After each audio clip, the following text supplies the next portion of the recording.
say we came out of Egypt about 1447. So from that point, that's why how you get to the 400-year part, 408 years, where Solomon was 967. So that's like 400 some odd years from that point. See, and that's how they count it backwards. Huh? That just kind of, I get what you're saying. Yeah, I always was like, with that concept, I was like, that's kind of strange. Okay. I understand. Because we count forward, we just, but that's how it be. I don't know why they did. Yeah, that's the chronology, and that's how they do deal with time. All right, let's continue. First, what we're gonna get into, basically when Solomon began to speak, when the Most High began to speak to Solomon. All right, we're gonna go into verse 11 to 14. We see when he began the work. We see, everything as far as the building structure and things like that, the finished work of it and how big. Let's see the Most High begin to speak to Solomon. Verse 11, and the word of Yahuwah came to Shlomo of Solomon, saying, concerning this house which thou art in building, if thou wilt walk in my statutes and execute my judgments and keep all my commandments, to walk in them, then will I perform my word with thee, which I spake unto David or David, thy father. So we see here that the Most High is coming to Solomon and said, I spoke to your father and I promised him, I gave him some promises. There's some things that I told him that I would follow, I would keep going along his lineage if his children followed after me. That's how the covenant always was. He came to Abraham, he told Abraham. He came to Isaac, he told Isaac. He didn't come to Jacob. The same covenant, the covenant never broke. He's like, hey, I shared this with your father. I'm coming to you, and I'm sharing the same thing with you. If you honor the covenant that I had with Abraham, then I'll bless you according to that. So it was never an old covenant. It was always the same. I'm talking about as far as when he dealt with Abraham, Isaac, and Jacob, and for the old covenant. This is how he came to them. He spoke to them according to that forefather. He said, the way I spoke to you is this the way I spoke to your daddy. This is the way I spoke to him. So he honored me. If you want to follow me, if you want the blessing that I have to give you, then you honor me like your daddy did. That's what he came into Solomon. He's like, I ain't coming no different than you than I came to him. Then I came to Abraham. All of them before him. All right. So let's go into verse 13. And I will dwell among the children of Israel and will not forsake my people, Israel. And verse 14, so Solomon built the house and he finished it. All right, so he took that charge and he's like, you know what, I'm gonna follow that. I'm gonna do according to what the scripture says. All right. The covenant was always contingent upon the obedience to Yah. And with that obedience, he would never forsake the children of Israel. So that's what it was always about. It was about obedience to him. If it were, and we understand when you read throughout the scriptures, when Israel rebelled, it was because of their disobedience. Now we went to the Greek captivity, we went to the Syrian captivity, we went to all these different captivities because it was our disobedience. And we forsake the very covenant that the Most High began to speak with Solomon with. If you don't forsake me, if you follow the law that your father followed after, the commandments that he kept, I will bless you. We didn't do that. We broke those things. All right. Let's get a little bit into 1 Kings 6 real quick, and 37 to 38. So which one? Yeah, drop down to 37 to 38. Like I said, I'm just speeding through this part. The building structure part, but just trying to give you your understanding of the temple and how the Most High spoke with Shlomo and just couple different points. Okay, verse 37 through 38. So after the temple was built, this was basically the closing point of the temple. It said in the 4th year, like we already know that it said in the first point, the foundation of the house was laid. So it took 1 year to just lay the foundation in the month of Zil. And in the 11th year, in the month of Bull, which is the 8th month, was the house finished throughout all the parts thereof. And according to all the fashion of it, so he was 7 years in building it. So it took 7 years to finish the whole house. That was a pretty big house. If it took you 7 years to make it. But like I said, when you get your time in studying and go up, go into 6 and read all of it, and go into all the finished work, all the different things that went into the house. All the gold, the floor was covered with gold. I mean, he put doors on there, he put pillars of gold. I mean, he fastened that thing to the T. And I'm gonna cover that. I'm gonna cover a few things. I'm not gonna go into detail. All right, with a whole lot of different things. Let me see. Okay, yeah. The temple itself, it was built on Mount Moriah. Anybody know what Mount Moriah was? What was so significant about Mount Moriah? Hold on. Mount Moriah was a place where Abraham did what? That's right. That's what Solomon built the house. If you understand our Hebraic thought, we always took significant points in history and we build it up on those points. He like, this house is a sacrifice. If you understand what, I'm gonna just break down a little bit. He took wood from Lebanon, a place that was about a day's journey away, where they fashioned the wood for the house, which was the temple. Lebanon has some great wood, good wood. When you look at the cedar wood that comes from Lebanon, some of the best wood. Remember I was talking about some people, I don't know if y'all remember, the shittim wood. Yeah, they from the same family. That shittim wood, that gopher wood, and that cedar wood, them are some of the best pieces of wood you're going to ever find. You don't need to laminate them. You don't need to do nothing to them. You just like cut them however you want them, however wide you want them. You can put them in your house. You can put it up for pillars. You can do whatever you need. It's sturdy wood. All right? And he went and put the best in the house, in the Most High's house, because he said, this is a house to you. This is a dedication that I'm putting to it. He needed the best in there. It wasn't going to be no plastic. It wasn't going to be none of that. Gold. He put gold floors down. What house you been seeing somebody with gold floors?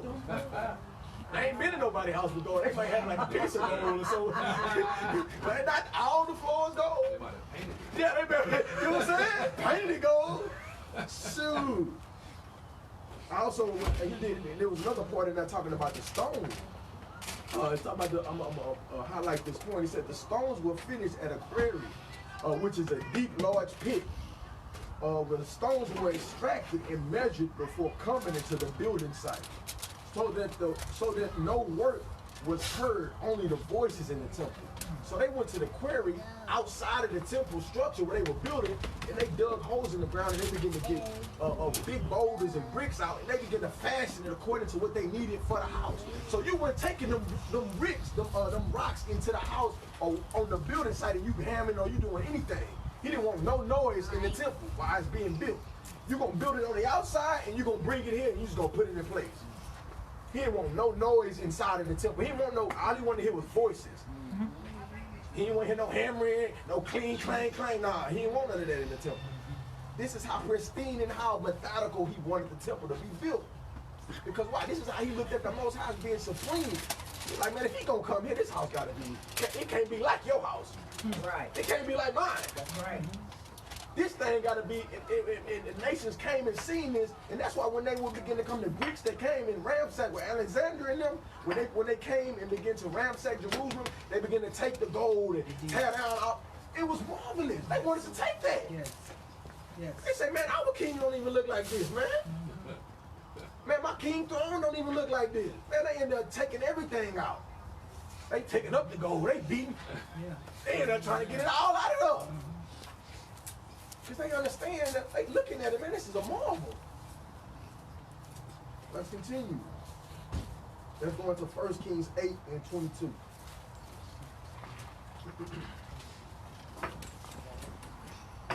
So when you get time, go back in 1 Kings 6 and it'll break down that whole house piece by piece. All right, 1 Kings 8:22. It's a little reading, but we're gonna get through this. All right, everybody, all right? 8:22. Yeah, 1 Kings 8:22. This is his prayer. This is the dedication. Once the house was finished, how long did it take for the house to be finished? 7 years. All right. After the house was finished, then the dedication came. The presentation. Father, I finished. I did the work. That my forefathers set before me. My father Abraham. My father David. He gave me the map. He gave me the plan to finish. It's finished. Here, I'm dedicated back to you. This is your house. All right. 1 Kings 8:22. And Solomon stood before the altar of Yahuwah in the presence of all the congregation. Everybody came. At this dedication, everybody had to be there. Of Israel, and spread forth his hand toward heaven. Spread his hands out. And he said, Lord God, or Yahuwah, the Elohim of Israel, there is none like thee in heaven or above or on earth beneath, who keepeth commandments and mercies with thy servants that walk before thee with all thy heart, who has kept with thy servant David or David thy father, that thou promised him, that thou speakest also with my mouth. The same thing David said, I'm saying. I'm in the place of my father. Yeah. This is what he said, and has fulfilled it with thine hand. I didn't complete what my father told me. I completed the task that he gave me. Hallelujah. Hallelujah. As it is this day, therefore, now Yahuwah Elohim of Israel, keep with thy servant David, my father, that thou promised him, saying. So he going off the promise of what you told my daddy. Not what you told me. Now, you promised my daddy.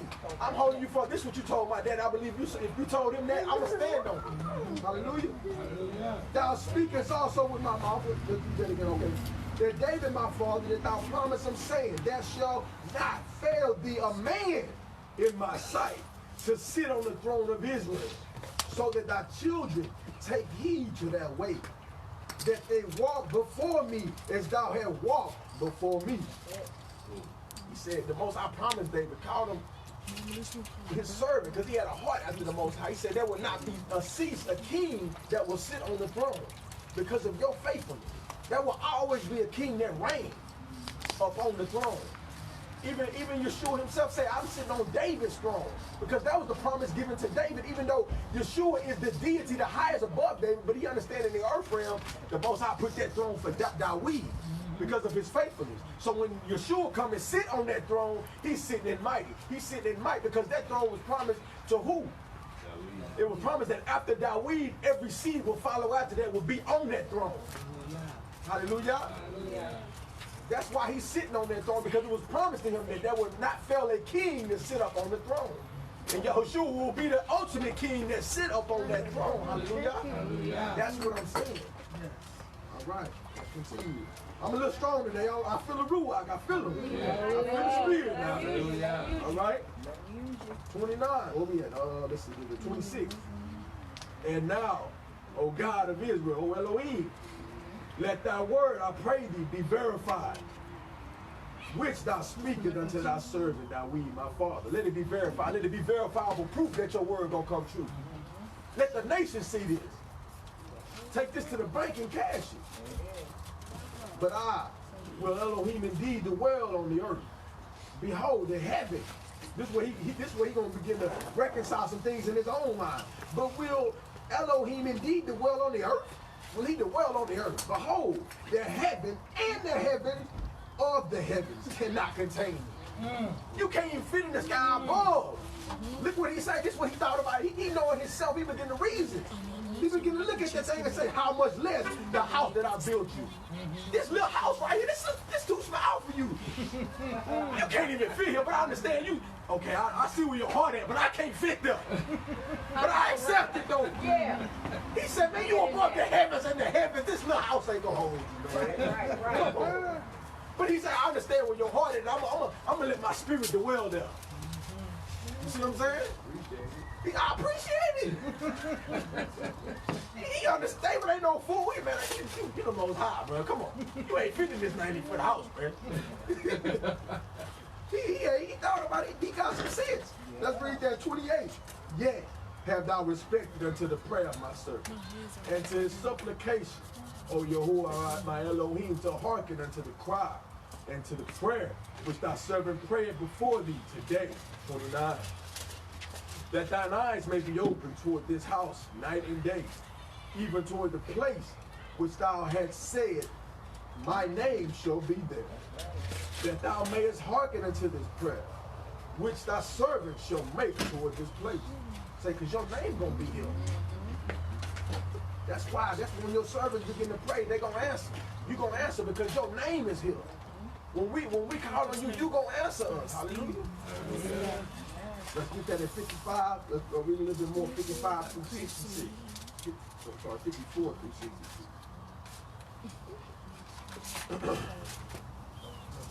All right. And it was so that when Solomon had made an end of all the prayer and the supplication unto Yahuwah. He rose from before the altar of the Most High, from kneeling on his knees with his hands spread toward heaven. See, he got prostrate, he got down. He understand the glory of the Most High. Even though he was a king and reigned, he understood he had to get down on his knees.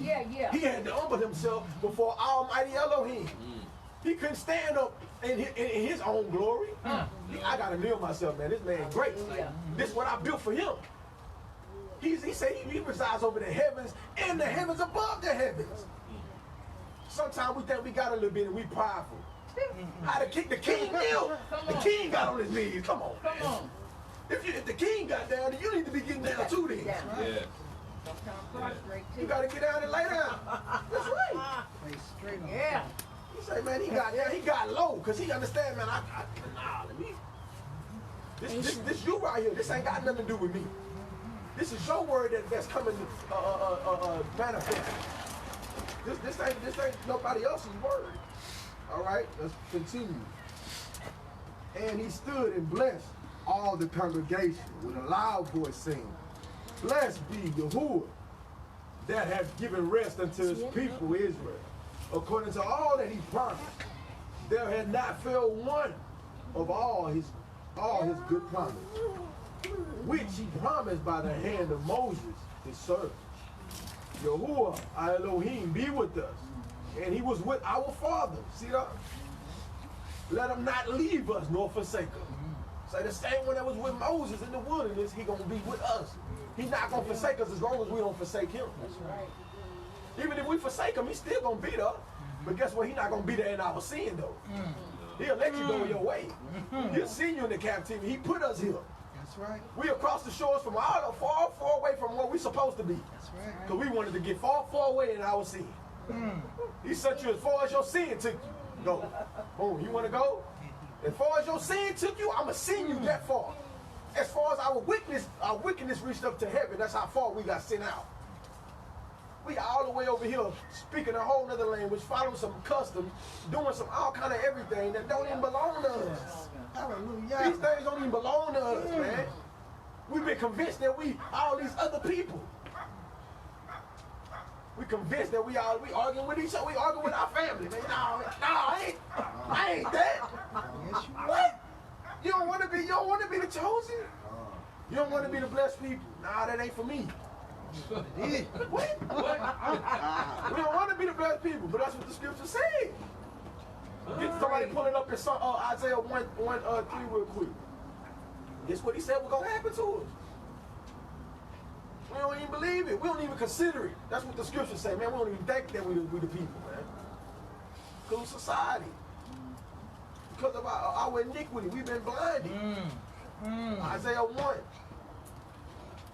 Yes, he said this would happen. We would forget our heritage. We would forget who we were. We wouldn't even think about it.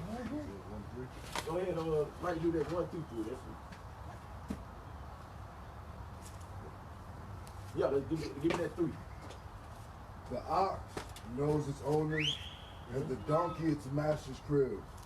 But Israel does not know, my people do not consider. That's what he said. He said the ox know what his owner. The ox know it. The ox know where to go. The ass, the donkey, he know when master come to lead him to water, lead him to. He said, but Israel, they don't even know. They don't know who their daddy is. They don't know their father. They don't know nobody. How the animal know? But we don't know who our owner is. We lost. He said they don't even. The script say they don't even consider it. We don't even cross our mind. We about ready to fight somebody. Somebody tell us we're the chosen people. Man, that ain't them people. Leave them people alone. leave them Jewish people alone. Show ain't the Jewish. Yeah. They won't even consider. We won't even put 2 and 2 together. It don't even, a light bulb don't even go off. We bad. Let's continue. Let's go back to what we was at. What was in what verse was we at? Who's Isaiah 1 and 3? Yeah, then we put that when we left from first to was it 50? First Kings. 50, I think 58. I think maybe 58. You right. All right. Yeah. That he may incline our hearts unto him, He might bring us back to him. To walk in all his ways and to keep his commandments and his statutes and his judgments, which he commanded our Father. And let these, my words, wherewith I have made supplication before Yahuwah, be nigh unto Yahuwah. Be nigh unto Yahuwah our Elohim day and night, that he may maintain the cause of his servant and cause of his people Israel at all times. And as the matter shall require, verse 60, we're going to go to 66, 60 to 66, that all the people of the earth may know that the Lord is Elohim, or Yahuwah is the Elohim, that there is none else. Let your heart therefore be perfect with Yahuwah, our Elohim, to walk in his statutes and to keep his commandments as it was this day. That's how your perfection happens. The scriptures say Noah and Abraham, they were perfect. Why? Because they followed after the commandments of the Father. Don't mean they didn't get sick. They mean they didn't. No, we talking about when you follow the commandments of the Most High and what he tells you to do, you will be blameless. You will be perfect. That's what we have the Eastern, Western mentality of what perfect means. We thinking we don't fall, we ain't tripping, we don't get sick, that the body don't have ailments and stuff like that. No, we talking about according to his word. If you follow my word, then you will be perfect. You'll have shalom, total peace. Because you're following the commandments. He said, my law is a light. You will be bearing the light. Once you keep his word in you, you will be the light that we talked about last week. You'll have that complete total shalom. Hallelujah. Hallelujah. All right, let's continue. All right. And the king of all Israel with them offered sacrifice before Yahuwah. And Solomon offered, listen to this. Listen to this. Get your ears open. A sacrifice of peace offering, which he offered unto Yahuwah 225,000 oxen. 225. 27,000 oxen. And 120,000 sheep. 120,000 sheep. You know how many animals that is? That's a peace offering he offered up to the Most High. Wow. How many animals going across that fire, that altar, man? Woo. And so, and 120,000 sheep, and the king and all Israel and the children dedicated. The children of Israel brought animals and sheep as well. It was a peace offering. At that time, that was an offering, a peace offering unto the Most High. Most High, here's my peace, here's my love unto you. Accept my offering. This is what this was, a peace offering unto him. A dedication unto him. We should offer our bodies a what? We understand that's what they were doing, but that was only a foreshadowing of what the temple would be. We no longer dying having anything to die in our place, which was a sacrifice, an animal. Now we are that living thing that must die. That's how we die and live at the same time. We must live and yet die every day to our flesh. We must walk in the ways of the Most High and crucify the things that try to bring you back into bondage. That's how you live and die at the same time. That's what Paul said, I must mortify. The word mort, M-O-R-T, means to die. I must kill my flesh daily. I must die to the deeds of the flesh daily. I must daily sacrifice myself. No longer going across the altar, no longer having the priest to slay the animal in my place. I have to be slayed. I have to be there. I have to dedicate my temple, my body to him. That's what the spiritual connotation of what Solomon was doing. The spiritual connotation now is us offering our bodies to the Father. No longer with sin offerings, no longer with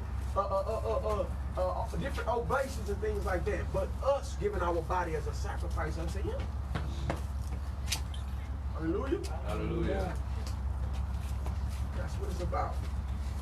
And that's all it was about, because when you begin to read, because some of y'all followed the temple, caught a little bit of the temple story of when we started out. Sis caught the first part of it, and I think some people caught the second part. Now we're going into the third part of the temple, which is the Holies of Holies, and we'll be going into that, I believe, our next Shabbat or Shabbat after, going into the holy place. But all those things was only a similitude of the body. the last part, after we cover the Holy of Holies, I'm going to go into how your body represents the temple. Step by step, how the outer court represents your flesh, the outer part of man. Inside, which is the holy place, is inside of you. Mine is the holy place. I'm going to break all that down. I'm going to go deep and show you the typology. Because remember, outside was the sacrificing. What? What does Romans 12 say? Present what? Your body the outside. It's a living sacrifice. That's what you sacrifice on the outer court in Jerusalem. That's what your sacrifice went. In the outer court. And the priest went on the inside, which was the Holy of Holies, and one priest went to the holy place. Hallelujah. Like I say, that's going to be the next. That's how it was when the Most High dropped it on me. And I was like, y'all follow this, stay tuned, it's coming up.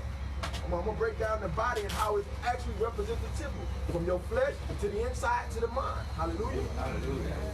So don't miss it. I mean, you're going to catch it, but it's better to be there. You'll catch it on YouTube or something, but it's better to be in the house. Hallelujah. All right, let's continue that. Where we at? 64, 65, 64. All right, the same day that the king hallowed the middle of the courts. All right. The middle, which was, I believe, a holy place. Let's go into the, okay. That was before the house of Yahuwah. For there he offered, now that's the outer court, if you're talking about offering, burnt offerings and meat offerings, the outside.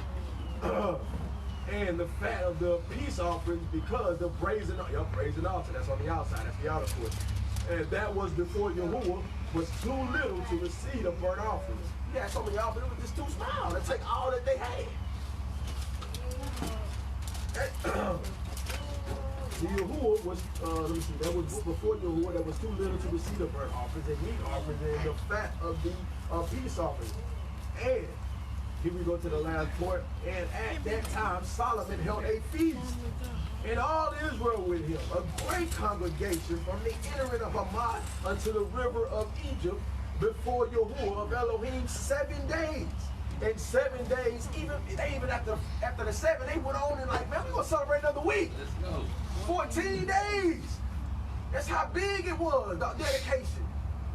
That's what they took the dedication seriously. It was a feast unto the Most High, presentation, honor.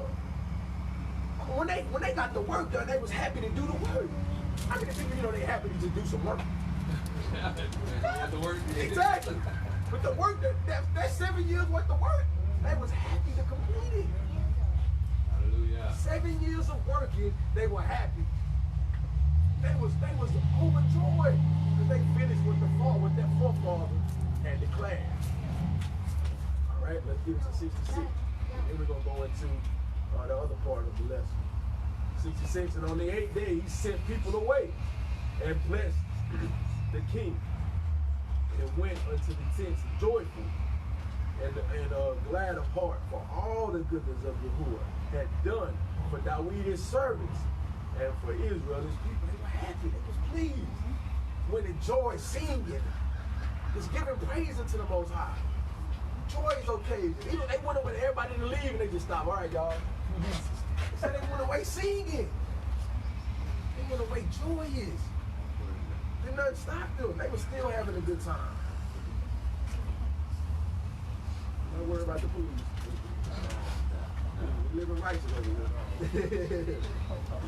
Yeah. Right? Let him know who he is. Man. I know who I am. That's right. Okay. We don't worry about that. We don't worry about that at all. We had peace. We had peace over here. When you living righteous, you ain't got to worry about the cops. Give us some food. Right? You hungry? Yeah. You know what I'm saying? Exactly. That's why you need to say, man, I got some food over here. Yeah. Right? I smell it too. All right, we're going to go into the second part of the that's dealing with dedication. All right, this part is coming out of the Apocrypha. Many of y'all, some people know about the Apocrypha, some people don't. You need it? You need it? Apocrypha? Yeah, we're going into the Apocrypha, basically the hidden book. All right? I'm going to go into a little bit of understanding of the Apocrypha to give people some understanding of the Apocrypha and what it is. All right. Now this is what I have is called a 1611. This is of course the 1611. Some people know about it, some people don't. All right, but this 1611 edition, this contains the Apocrypha, which are the hidden books, or deuterocanonical books that were taken out by the Roman Catholic Church in about the 1500s. All right, and there was also a Protestant named. Anybody heard of Martin Luther? You know about Martin Luther? Okay, well he, of course, he wanted some more books taken out of the Bible. He wanted some books like Hebrews and James. And, well, when you study about it, read about it. He wanted Jude taken out, Revelation. And I give you an understanding why he wanted these books taken out. All right? It was because of his theology, of course, because it didn't fit his theology. Scriptures that was written before him, somehow they didn't fit his theology or his learning. So he wanted to take them out the book. We're going to read it a little bit. And Martin Luther was a Protestant reformist who had the deuterocanonical books removed. He also wanted other books like Revelation, like I just said, Jude, Hebrew, and especially James, after reading faith and works are unison. Hebrews support existence of the priesthood. He's talking about because the book of Hebrews support an existence of a priesthood. When you read talking about Hebrews 10 and talking about the sacrifices and things like that, how the Hebrews begin to allude to the priesthood. It wasn't alluded to the part that we still have a priesthood. It's just saying that Christ came to fulfill the priesthood, the order of the Levitical priesthood. He had to die. He had to be the sacrifice. He had to be the priest, and he had to be the high priest. He had to cover every role in order to take out the Levitical priesthood. Why? Because he had to die in the outer court to be the sacrifice for Israel. He also had to be the priest. He had to be the high priest. When you understand the high priest went inside the holy place how many times a year? Once a year. And when he went to that holy place, he had to make a sacrifice for himself, for the family, and for the whole, and for the people. So he had to become all phases of the Levitical priesthood in order to do away with the Levitical priesthood, in order to bring up the priesthood after order of Melchizedek. That's the order that we follow after. We no longer deal with the Levitical priesthood. Hallelujah. Hallelujah. I'll go into that a little more. That's why I say stay tuned. You'll see. We don't deal with the Levitical priesthood. All right? Where we at? Okay, yeah. But basically, going into that, Martin Luther wanted to do away with a lot of the different books. Of course, like I said, with Hebrews, because it dealt with the priesthood, talking about priesthood, and also with Revelations and things like that. All right, let's get into it. The book I'm going to go to is 1 Maccabeus. 1. You can write this down and you can go back to it, or you can,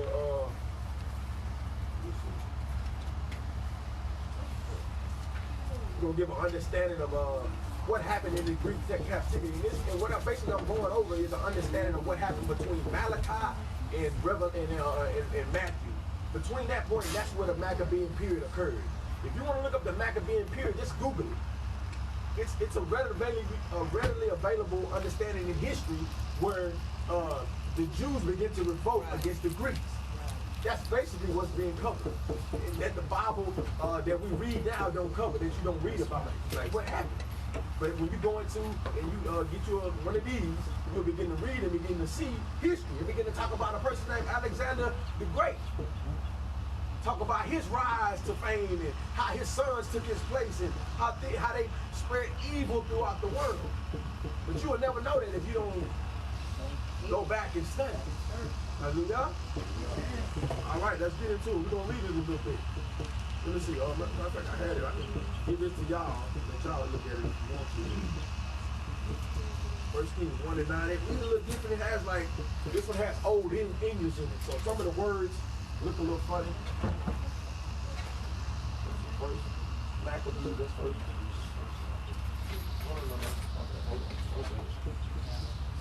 Let me get it right for you. I want everybody to get a look at it.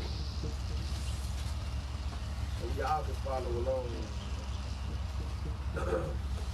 It breaks down, all it do is break down a lot of the history. Even it talks about them laying open the book of the law and the heathen would seek to paint the likeness of their image. So it's talking about that the heathen would take the Bible and begin to paint images of themselves in the Bible. This is why the book was taken. Let me read that scripture for y'all. Let me get the. Hold on. I'm gonna give it to you. Hold on. You know, Stacy, she. I'm gonna give you that. Hold on. Pull that scripture. So they said the heathen would lay open the book of the law. Talking about this book, and they would paint images of themselves. That's what Jesus, Caesar Borgia came from. That's like them taking that artwork now and making it into gay. Yeah, they do that. Gay Eve and Eve. First Maccabees 3. What you can do is type in this. Sweden. They doing that now? They had an artwork that was in the church. Yes, they doing it now. Like two Yes. women. Two men too. Statues of men, babies. Yeah, the Pope. This is in Sick stuff out there. Yeah, they got some sick stuff going on. And they've been there for centuries. Yeah. Right in their face. And people was, oh, that's beautiful. That's art. That ain't art. First Maccabees is First Maccabees 3 and 48. What he talking about? The heathen would lay open the book. This very book. That's why when you flip through a lot of these Bibles with the pictures, you'll see they. Let's see. 48.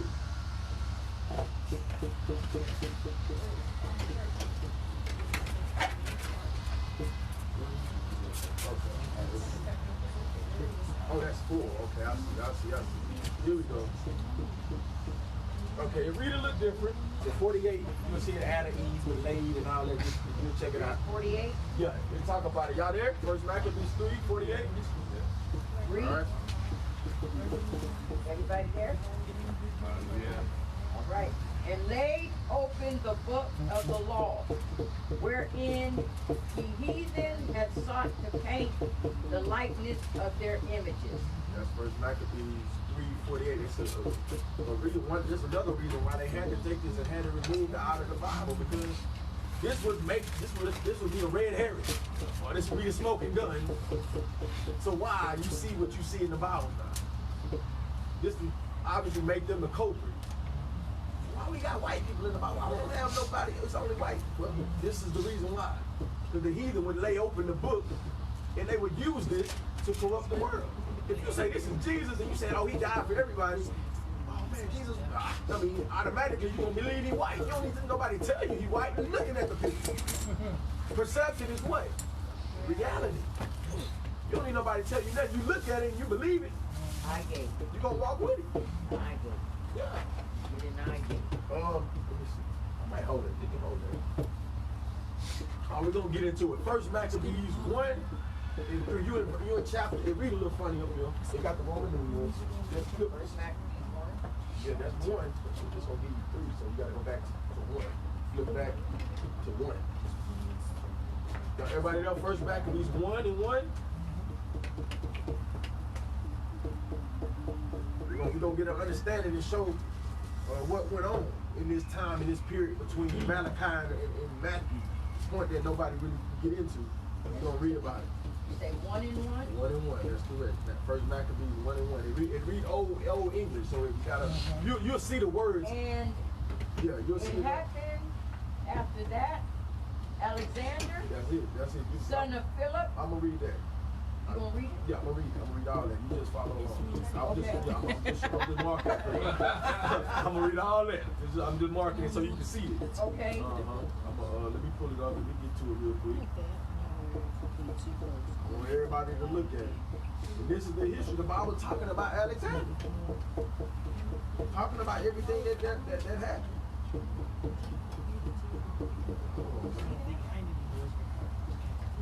Let's talk about the history that nobody talk. They talk about Alexander, but the Bible gonna give you let me see. All right, here we go.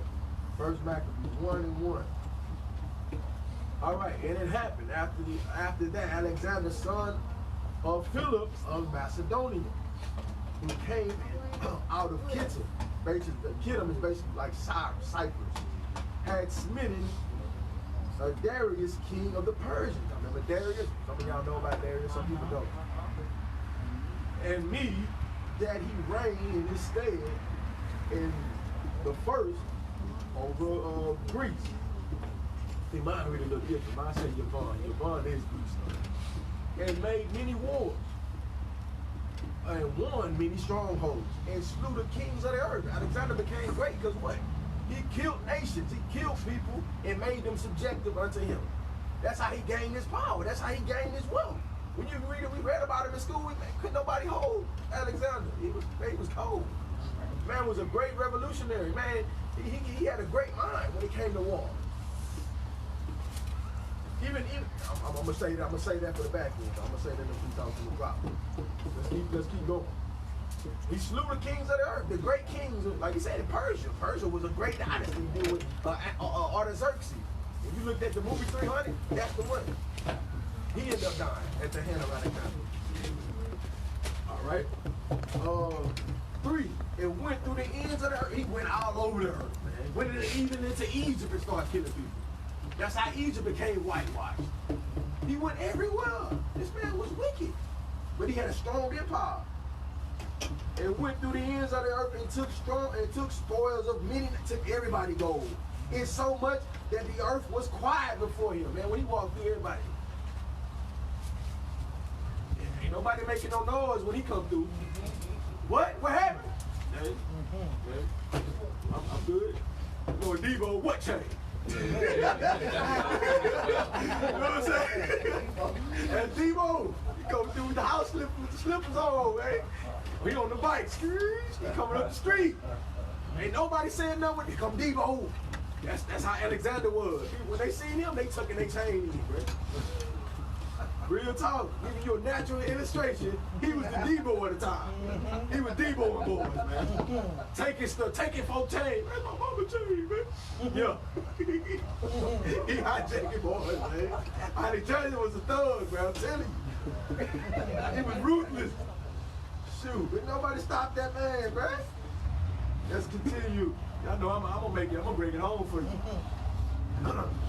And he gathered a mighty strong host and ruled over countries and nations, and kings who became tributaries under him. They began to make payments unto him. Hey, where my money at, bro?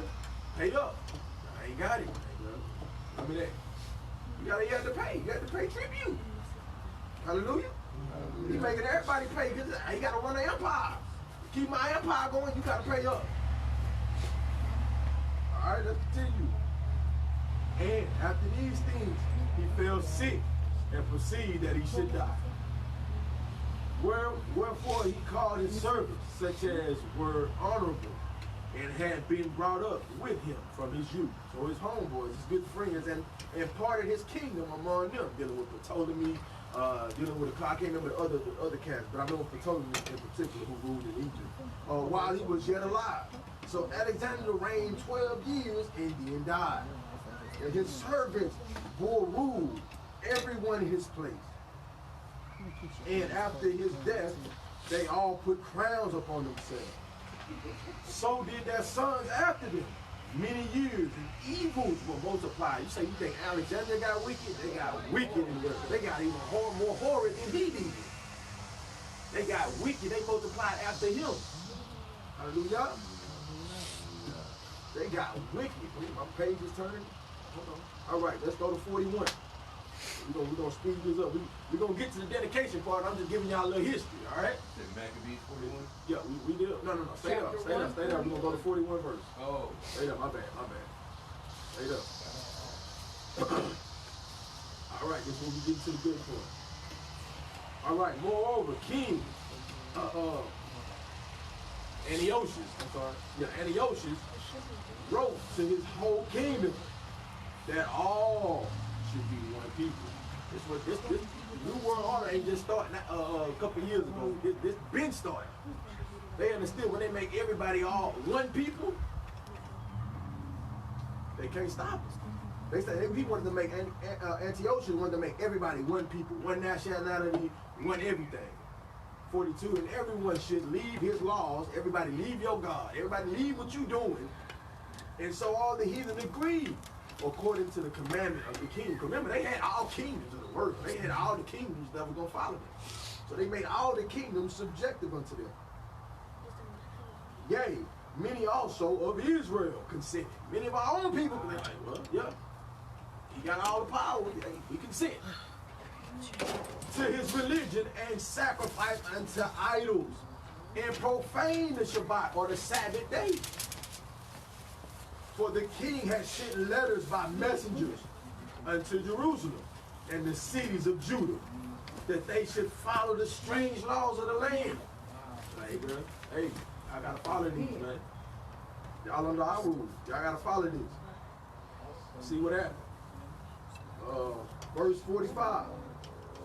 And forbid burnt offerings and drink offerings in the temple, and they should profane the Shabbat and feast days. So you profane my Shabbat and my feast days. You know, Leviticus, he said, man, these are my feasts. When he gave them to us, he said, man, I got my name on these mine. They profane this feast days. 46. And pollute the sanctuary and the holy place. They slaughtering all pigs and all kind of crap up there.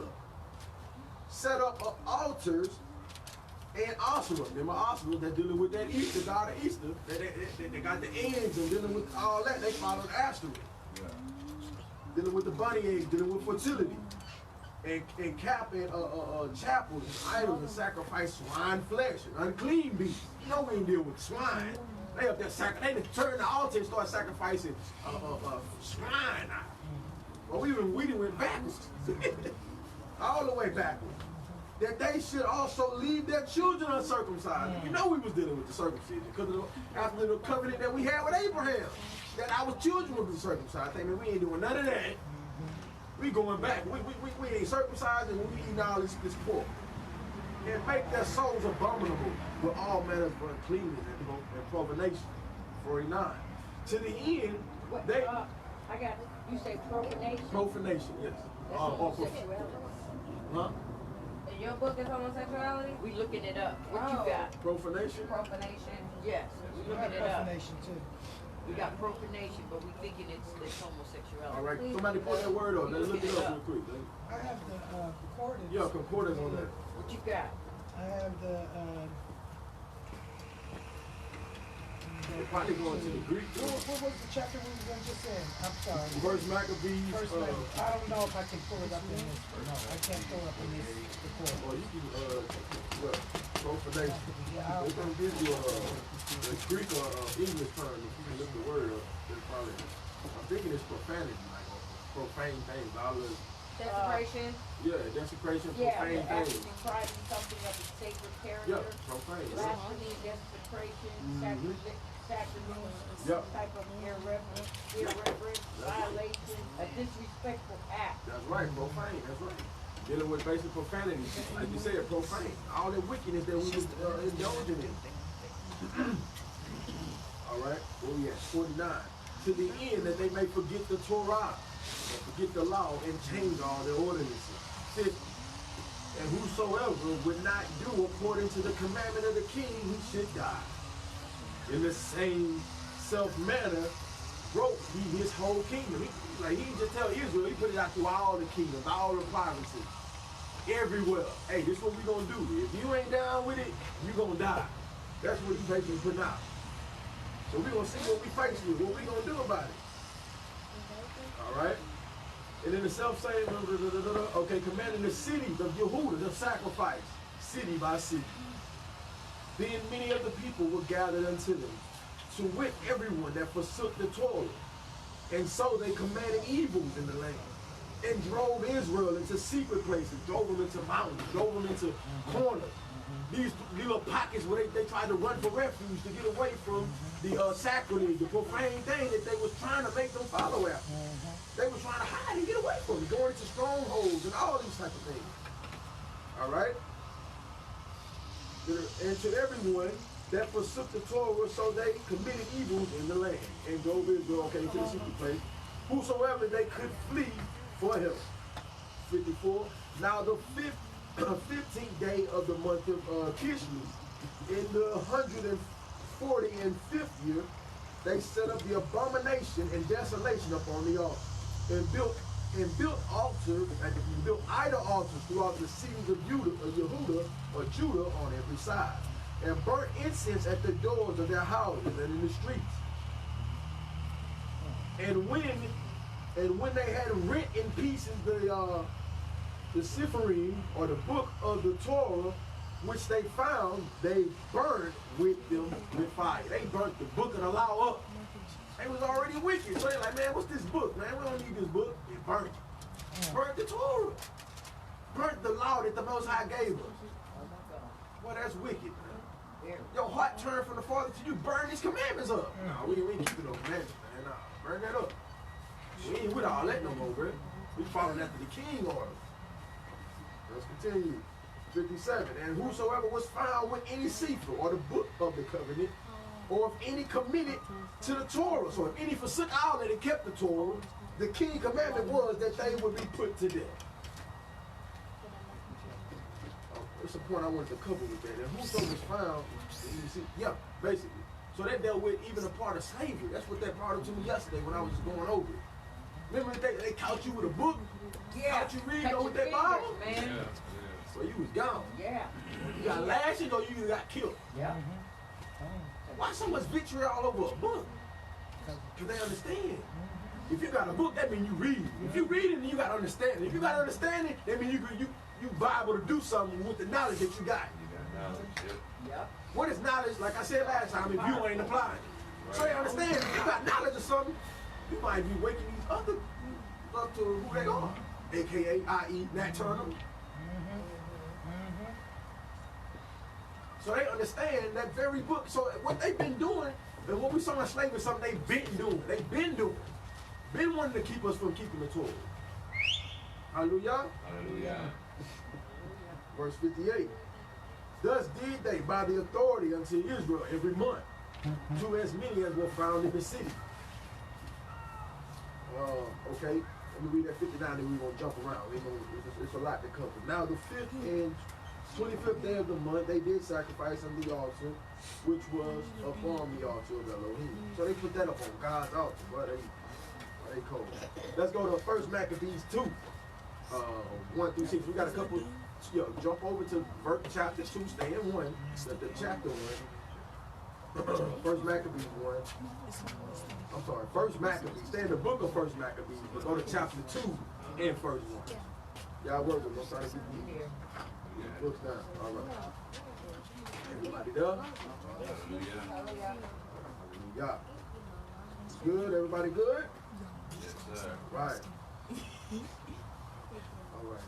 1 Maccabees 2, 1 through 6. In those days, is that how I read yours? In those days? Yes. All right. In those days, was Maccabeus, basically Matthew, the son of Yehukanan, John, the son of Shimon, or Simon, a priest, the sons of Jerib, or Jerib, but mine read a little different, so y'all work with me. From Jerusalem and the wealth and motive. And he had 5 sons. Yehukanan, or Jonan, rather, called Kadesh.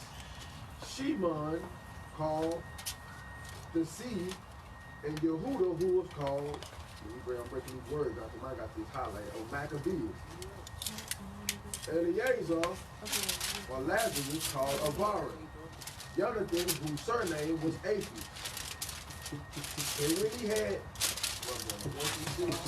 and when he had saw the blasphemies that were committed in Judah and Jerusalem, he said, woe is me. Wherefore I was born to see this misery of my people, and the holy city into the well there, and where it was delivered into the hand of the enemy, and the sanctuary in the hand of strangers. He popped up on the scene and said, what in the heck is going on? What have my people turned to? Idol gods, following after strangers, putting obscene and profane things in the altar. What is going on? He walking up on the scene is in shock, confused. Let's continue. Saying Matthew, right? Matthew? Oh, no, Maccabees. Maccabees. Yeah. So it says in those days of old Matthias. Matthias. Yeah, it was him. He was the father of Maccabees. I'm sorry. Okay. Yeah, he was the one, basically like the elder. Oh, he was the one that people looked to. But Maccabees was the one that saw this. Matthias saw. Okay, that's But what I mean. those names are his sons. Okay. The five, those are his sons. Gotcha. But he was like the elder. He was the one that had the wisdom. He came and seen all that. Is this question too much? Where was he at when all this was going on, though? He was in a place called Motive. Okay, that's what okay. See, let's go verse 15. Let's go to 15. We'll read 15 through 20 real quick. All right, we get to the dedication here. Get a little time. Just set it up. All right, 15 through 20. In the meanwhile, and just giving y'all some history, so you can know it, you'll know and understand. And in the meanwhile, the king's officers, such as compelled the people to revolt, and came into the city Motive to make them sacrifice. So he came where they was at and tried to make them sacrifice. And this is what Matthias was. And when many of Israel came into Matthias, also and his sons came together, 17, then answered the king's officer. And the officers, they sent his way to come make them sacrifice and said to Matthias on this wise, you are a ruler and honorable and great in this city, and strengthened with the sons and brothers. I mean, you got a name in the city, bro. You well known, you well revered, they honor you. This was a man that kept the law of the Most High. So they had to come to him in order to get the people to follow. Like they do with a lot of people in our community, like the rappers, the singers, and all these people who are renowned to put stuff on us. Oh, Jay-Z, okay, it's good then. Yeah. That's what they doing. They know they can't just come, hey buddy, would you like to try this money and try it? Right. No, they gonna give it to Ray Ray, or they gonna give it to somebody we know. Oh, okay. Yeah, and then they go, oh man, try this eye. All right, let's continue. You are a ruler and honorable and great in the city and strengthened with your sons and brothers. 18. Now therefore come you first and fulfill the king's commandments. So he wants you to do this first. You first must do this, like as all the heathen had done. Yea, and the men of Yehuda or Judah also, and such as remain at Jerusalem. So shall you and your house be in the number of the king's friends. See that? And you and your children shall be honored with silver and gold and reward. Now you come do this first, man. You come sacrifice, man, just like the heathen did. Then if you do it, man, you're gonna be the king's friend, bro. He gonna look out for you. He gonna take care of you, bro. You know? With silver and gold and all that, man. We're gonna give you your chain back, man. Yeah, you know what I'm saying? Debo took your chain, we're gonna give it back. We're gonna go pump Debo. You know what I'm saying? We're gonna give your chain back. We're gonna give you all the gold you want, man. He said he had many rewards. Verse 19, and Matthias answered, this is what he said. And spoke with a loud, he got loud with the officer, man. He said, man, thou, all thy nations that are under the king's dominion, obey thee, and fall away everyone from the faith of their father, and give consent to the commandment. Verse 20, yet will I and my sons and my brethren walk in the covenant of our father. He say, man, everybody else can fail, but my people, we gonna stand strong and walk after the covenant. We gonna follow the covenant of our father. Verse 24 to 35. We like to get in. Bring it to a 24 through 35. Which thing that Matthias saw, he was inflamed with zeal, and his mind trembled. Neither could he forbear to show his anger. And according to judgment, wherefore he ran and slew him under the altar and upon the altar. And also the king's commissioner, who had compelled men to sacrifice, he killed at that time. And he at the altar, he bore down. So he ran up on the altar and the officer and killed him. The officer was just like a messenger. And you know, in them times, you kill a messenger, that's war. He was ready, he's like, I will come kill us anyway, so I'm gonna just take out the messenger, send a message, like, hey fam, we in with you. He stood up for what he believed in, hallelujah. Yes. That don't mean we gotta kill nobody, but that means if somebody trying to influence you otherwise, you let them know. Nah, bro, I'm not with it. Me or my household. Hallelujah. Does the wealth Julius is the Torah of Elohim. He said the soup. Like Phineas and Zimri, the son of Shalom.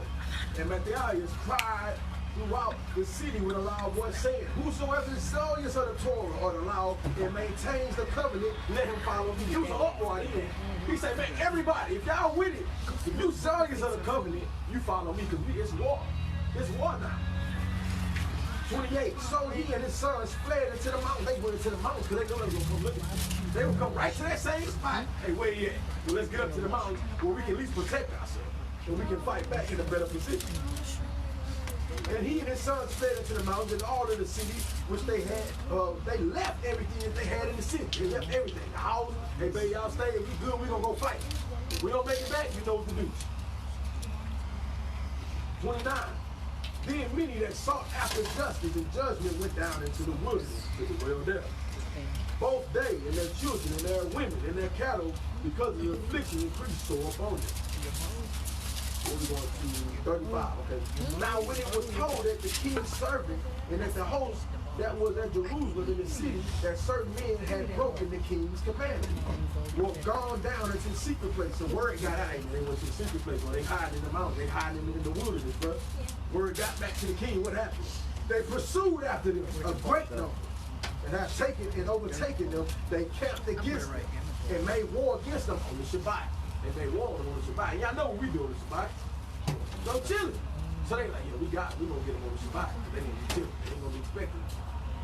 33. And they said unto them, let that which ye have done hitherto suffice. Come forward.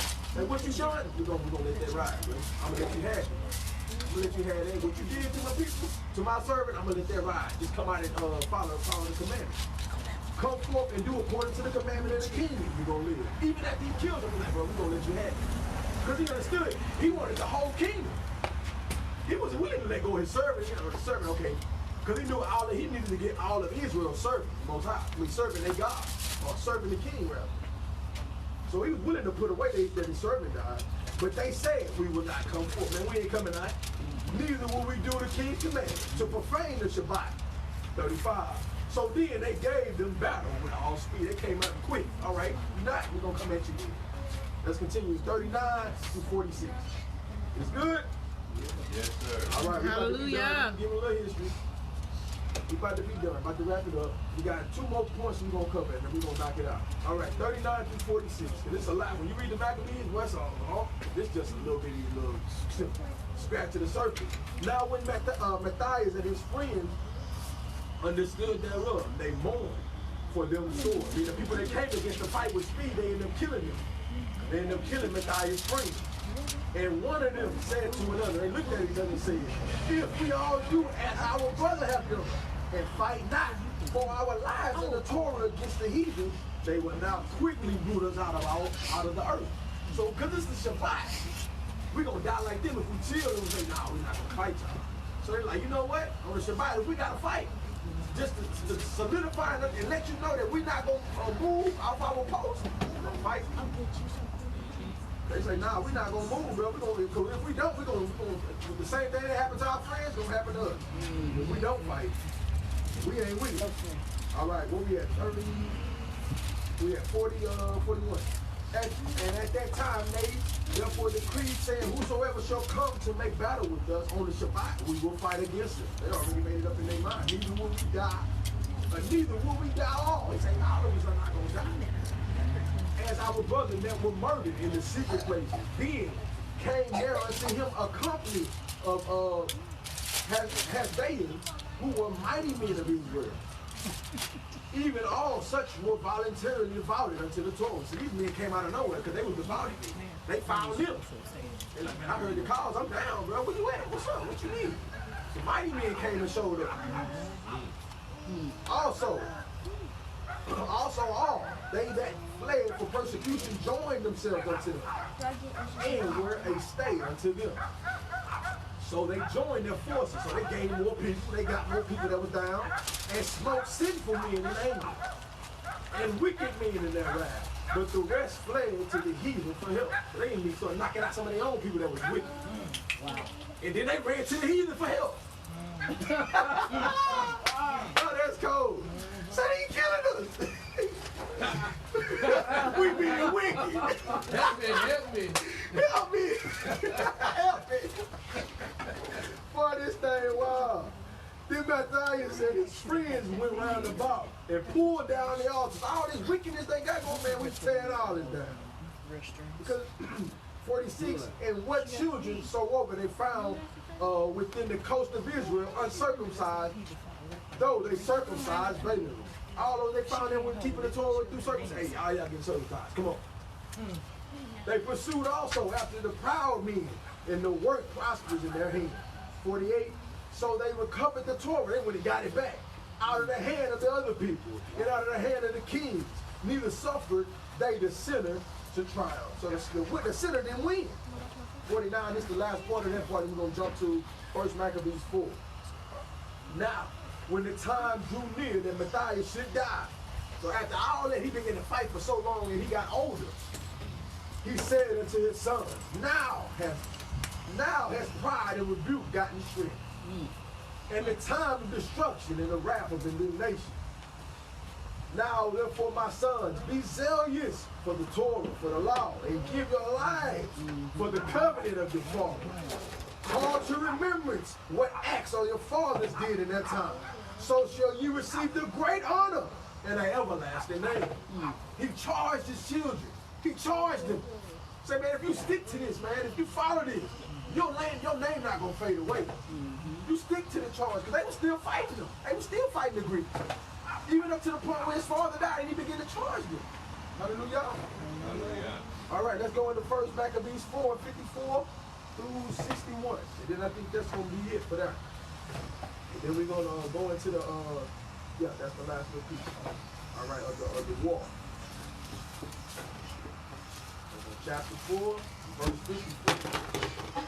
You see all these verses? Well, that's a whole lot to this. Ain't no fly by night. A lot of reading. All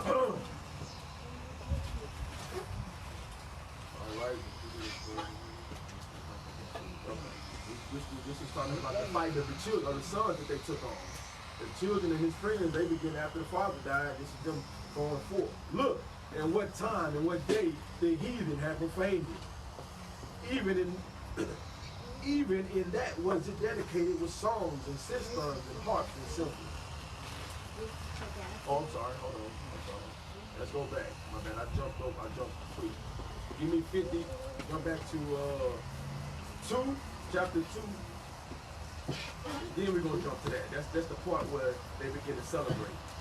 But this is the part where we gotta cover the last little piece of the war. 2:50 through 66. Everybody done? Hallelujah. All right. It's good? We good? Yeah. All right. It's back. Let's get it in. Now, therefore, my sons, be zealous for the Torah and give your lives for the covenant of thy father. Call to remembrance what acts of thy fathers did in that time, so ye shall receive great honor and everlasting life. Was not Abraham. This is where he's strengthening them, building them up on the things that the forefathers did. Then Abraham was found faithful in temptation, and it was imputed unto him for righteousness. Joseph or Joseph, in a time of distress, kept the commandment and was made the ruler of Egypt. Talking about Phineas, our father, in being zealous and fervent, obtained the covenant of an everlasting priesthood. Yahushua, for fulfilling the word, was made a judge in Israel. Who is this talking about? Joshua. There we go. Talking about Joshua. That's how you say it. I mean, Yahushua, that's the same name. That's right. If you look at, I'm gonna break that down too. How both of them have some things in how